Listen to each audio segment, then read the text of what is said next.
Hello friends, అందరు ఎలా ఉన్నారు? ఈరోజు మనం వినాయక చవితి స్పెషల్ పాల తాలికలు ఎలా చేసుకోవాలో చూద్దాం. పొడి పిండితో చేసినా కూడా విరగకుండా పాల తాలికల్ని ఎలా తయారు చేసుకోవాలో చూపిస్తాను. వీడియో మొత్తం చూడండి. ఎవరు చెప్పని టిప్స్ ఎన్నో ఈ వీడియోలో నేను షేర్ చేశాను. మీరు మొదటిసారి ఇలా ట్రై చేసినా కూడా చాలా పర్ఫెక్ట్గా వస్తాయి. 100% రిజల్ట్స్తో సింపుల్గా, ఈజీగా, ఎక్కువ టైం పట్టకుండా ఎలా చేసుకోవాలో చూపించాను.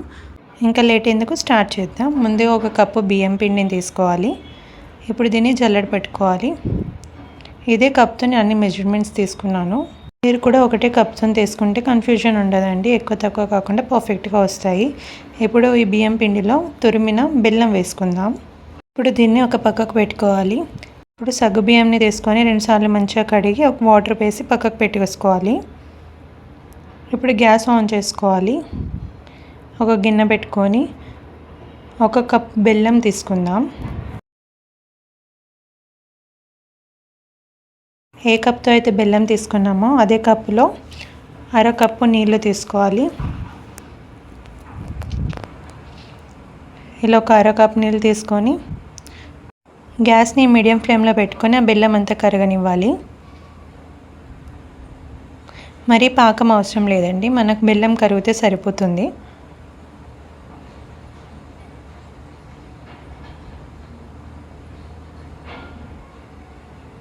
ఇలా బెల్లం అంతా కరిగాక దీన్ని కూడా మనం పక్కకు పెట్టేసుకుందాం.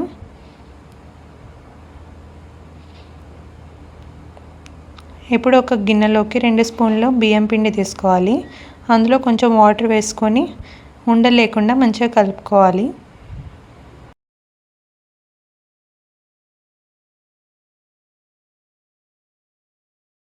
ఇలా కలుపుకొని పక్కకు పెట్టేసుకోవాలి. ఇప్పుడు మళ్ళీ ఇంకో గిన్నె పెట్టుకొని అందులో ఒక కప్ వాటర్ వేసుకోవాలి.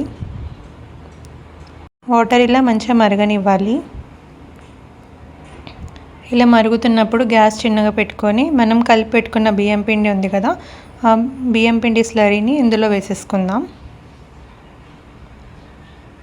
ఇప్పుడు ఒక అర నిమిషం పాటు దీన్ని ఉడకనివ్వాలి.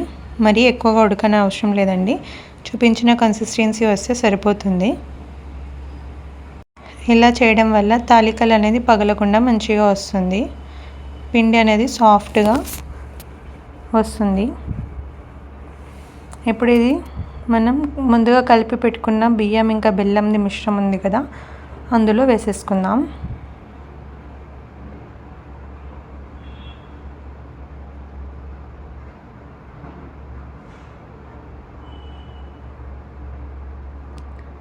ఇప్పుడు ఒక నిమిషం పాటు దీన్ని చల్లారనివ్వాలి.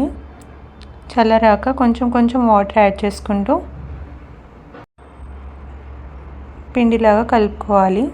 మరీ మెత్తగా కానివ్వద్దు.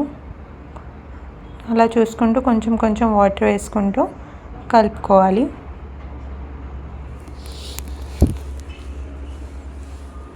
ఇలా వీడియోలో చూపించిన విధంగా కన్సిస్టెన్సీ వస్తే సరిపోతుంది. పిండిని ఇలా ఒక 2-3 నిమిషాల పాటు మంచిగా చూపించిన విధంగా నీట్ చేసుకోవాలి. ఇలా చూపించిన విధంగా ఈ కన్సిస్టెన్సీ వస్తే సరిపోతుందండి. ఇప్పుడు దీన్ని మూత పెట్టి ఒక 5 నిమిషాల పాటు పక్కకు పెట్టేసుకుందాం.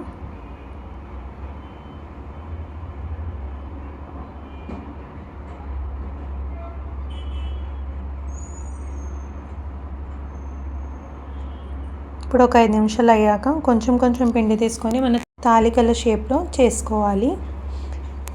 మీరు కావాలంటే మనం పూస వేసుకునే మషిన్ ఉంటుంది కదా, అందులో కూడా పెట్టుకొని చేసుకోవచ్చు, లేదా ఇలా హ్యాండ్స్తో చేసుకోవచ్చు. మీకు ఎంత పొడవు కావాలనుకుంటే అంత పొడవు చేసుకోవచ్చు.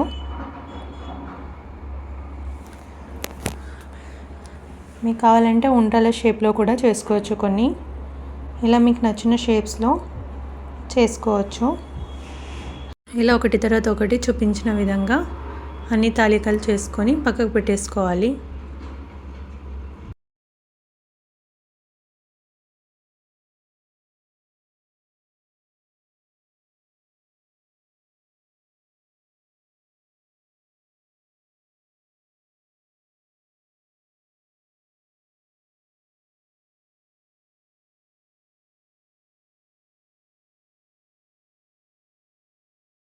నేను ఇక్కడ కొన్ని ఉండ్రాల షేప్లో కూడా చేస్తున్నాను.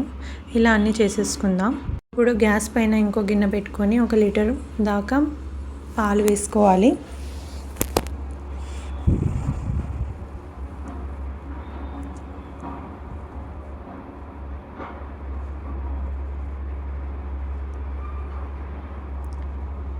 ఇప్పుడు ఈ పాలను మంచిగా మరగనివ్వాలి.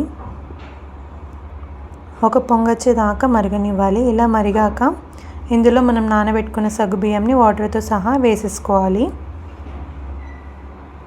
ఇప్పుడు సగ్గుబియ్యం ట్రాన్స్పరెంట్ కలర్ వచ్చేదాకా మంచిగా బాయిల్ చేసుకోవాలి. ఇది ఒక 3 లేదా 4 నిమిషాలు టైం పడుతుంది.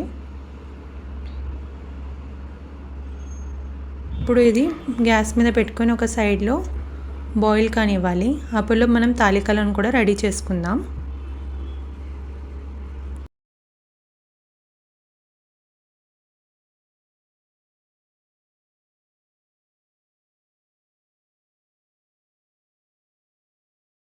ఇప్పుడు ఒక గిన్నె పెట్టుకొని అందులో 1 స్పూన్ దాకా నెయ్యి వేసుకోవాలి. నెయ్యి అంతా కరిగాక అందులో మనకు కావాల్సిన డ్రై ఫ్రూట్స్ వేసుకోవచ్చు. ఇక్కడ నేను బాదం, కిస్మిస్, కాజు వేసుకుంటున్నాను. ఇప్పుడు ఇవి మంచి గోల్డెన్ కలర్ వచ్చేదాకా మంచిగా ఫ్రై చేసుకోవాలి. ఇలా ఫ్రై అయ్యాక మనం ఒక గిన్నెలోకి తీసేసుకుందాం. ఇప్పుడు మిగిలిన నెయ్యిలో వాటర్ వేసుకొని దీన్ని ఇప్పుడు బాయిల్ అయ్యేదాకా ఉండనివ్వాలి.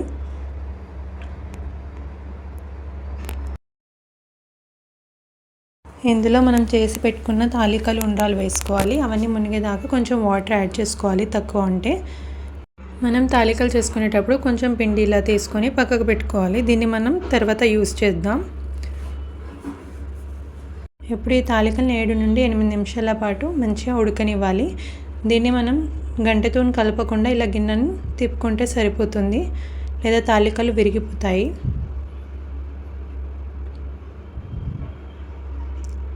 మనం తాలికలు ఉడికాయా లేదా అని తెలుసుకోవడానికి దాన్ని ఒక స్పూన్తోని ప్రెస్ చేసి చూస్తే ఈజీగా బ్రేక్ అవుతున్నాయంటే మనకు తాలికలు ఉడికినట్టేనండి. ఇలా ఒక 7 నుండి 8 నిమిషాల పాటు ఉడకనివ్వాలి.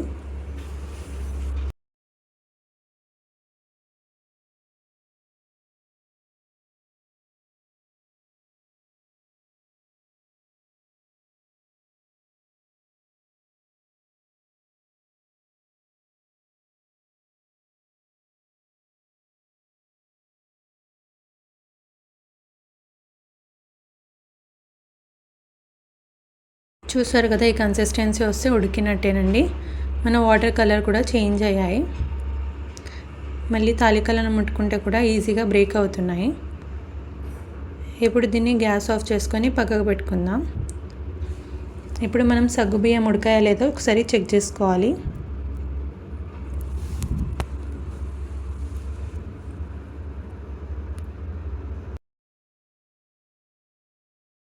చూసారు కదా, సగ్గుబియ్యం ట్రాన్స్పరెంట్ కలర్ అయింది. ఇప్పుడు మనం బాయిల్ చేసుకున్న తాలికలు ఇందులో వేసేసుకుందాం.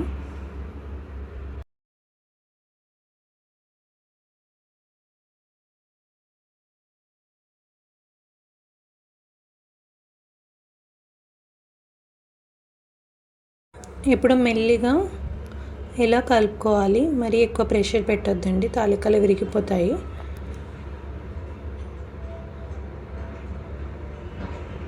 ఇలా పైన ఒకసారి కలుపుకొని వీటిని ఒక 2 నిమిషాల పాటు ఉడకనివ్వాలి.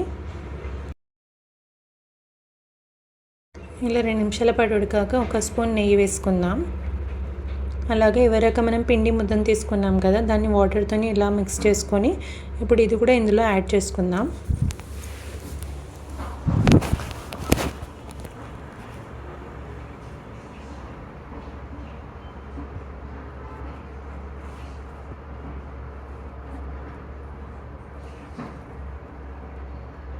ఇప్పుడు 1 నిమిషం పాటు దీన్ని ఉడకనివ్వాలి. దాని తర్వాత దీనిలోకి ఇలాచీ పౌడర్ యాడ్ చేస్తున్నాను. మీ దగ్గర కేవ్డా వాటర్ ఉంటే కేవ్డా వాటర్ కూడా యాడ్ చేసుకోవచ్చు, లేదా రోజ్ వాటర్ కూడా యాడ్ చేసుకోవచ్చు. ఇవేమి వేయకుండా ఇలాచీ పౌడర్తో కూడా చాలా మంచి ఫ్లేవర్ వస్తుంది. ఇందులోకి ఫైనల్గా మనం బెల్లం కరగబెట్టుకుంది కదా, అది యాడ్ చేసుకుందాం. బెల్లం వేసాక పాయసం కలర్ అనేది కొంచెం చేంజ్ అవ్వడం స్టార్ట్ అవుతుంది.